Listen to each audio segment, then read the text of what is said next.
오늘 말씀은 로마서 15장 22절부터 33절 말씀입니다.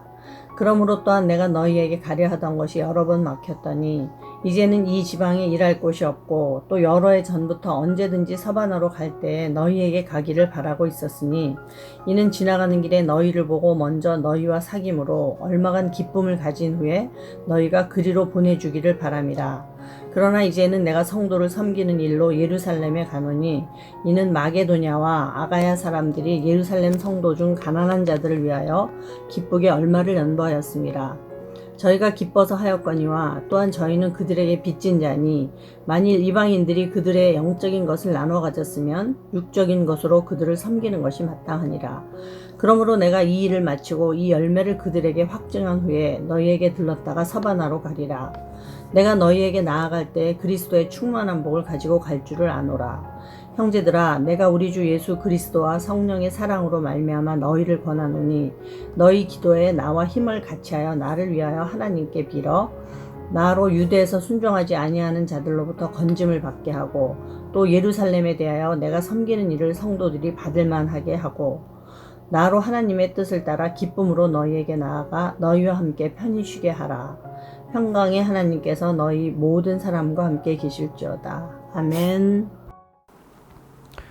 오늘 본문을 통해 바울의 앞으로의 사역 일정을 알 수 있습니다. 그는 로마로 가고자 합니다. 근데 그 전에 예루살렘에 먼저 들릴 것입니다. 그리고 로마로 간 뒤 최종적으로는 서바나, 오늘날의 스페인에 가려고 합니다. 많은 이들이 당시의 세계관에서 서바나가 세계의 끝으로 여겼다는 사실에 주목합니다. 문자 그대로 땅끝까지 복음을 전하러 가는 것이 바울의 최종 목표였습니다. 그것을 위해 로마에 먼저 가고자 하는데요. 로마보다 먼저 가려고 하는 곳이 예루살렘이었습니다. 이 바울의 예루살렘 방문에는 목적이 있습니다. 그것은 25절과 26절에 나오듯이 예루살렘 교회를 위한 헌금을 그들에게 전달하고자 함입니다. 예루살렘 교회의 가난한 이들을 위한 구제 헌금을 마게도냐와 아가야 교회가 모아서 바울에게 전달했고 바울은 그것을 예루살렘 교회에 가져다 줍니다. 27절에서 바울은 마게도냐와 아가야 교회가 예루살렘 교회에게 빚이 있다고 합니다. 이 빚은 물질적인 빚이 아니라 복음의 빚을 말하는 겁니다. 이방인들로 구성되어 있었던 마게도냐와 아가야 지역에 이 복음이 전해진 것은 유대인들로 구성된 예루살렘 교회가 그들에게 복음을 전하고자 이 바울과 같은 선교사를 파송했기 때문이에요. 바로 그들이 예루살렘에 진 빚입니다. 이 복음의 빚을 졌으면 복음으로 갚으면 되죠. 근데 갚는 방식으로 등장한 한 가지가 가난한 이들을 물질로 돕는 것입니다. 27절에서 바울은 이렇게 말합니다. 영적인 것을 나눠 가졌으면 육적인 것으로 그들을 섬기는 것이 마땅하다고 말합니다. 이 영과 육의 구분을 없애버립니다. 영적인 거는 영적인 것이고 너희가 가난한 건 다른 문제지 라고 접근하는 게 아니라 전인적인 차원에서 복음의 빚을 물질로 갚고자 하는 것입니다.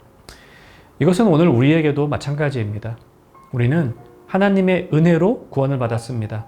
하나님은 이것을 이웃을 향해 베풀기를 원하시는데 한편으로는 복음으로 받은 은혜이니 복음으로 이웃에게 베푸는 것도 중요합니다.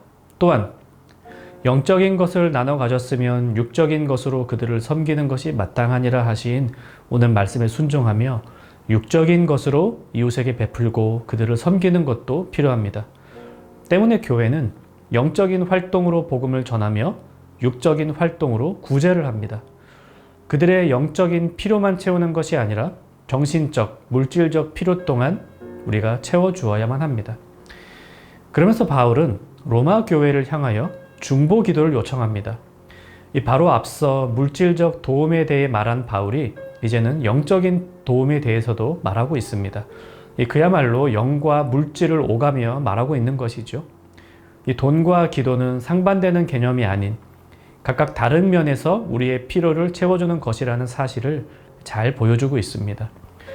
교회는 물질로도 이웃을 도와야 하지만 그들을 위해 기도하는 영적인 일을 빼서는 안 됩니다.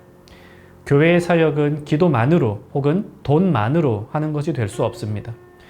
영과 육, 기도와 물질이 함께 하나님의 선하신 뜻 안에서 제공될 때 세상이 교회로 인해 부유해집니다.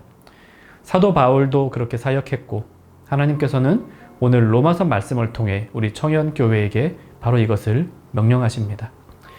함께 우리 기도합시다. 우리 청년교회가 이웃을 위해 물질을 잘 사용하고 그들의 정신적, 물질적 피로를 채우는 사역을 하게 하옵소서. 또한 우리 청년교회가 이웃을 위해 늘 기도하며 그들의 영적인 갈급함을 채우는 교회가 되게 하옵소서. 하반기에는 영공간을 활용하여 다양한 상담 사역이 진행될 것입니다. 또 이 시대 청년들을 돕는 사역도 시작될 것입니다. 이 일들은 목사 혼자 혹은 몇몇만이 하는 일이 아닙니다. 우리 모두가 한 교회로 하는 사역입니다. 우리 청년 가족 모두 함께 기도하며 동참하는 귀한 그런 결단들이 있기를 바랍니다. 우리를 통하여 하나님 나라가 확장되고 이웃의 영적, 정신적, 물질적 필요가 채워질 것입니다.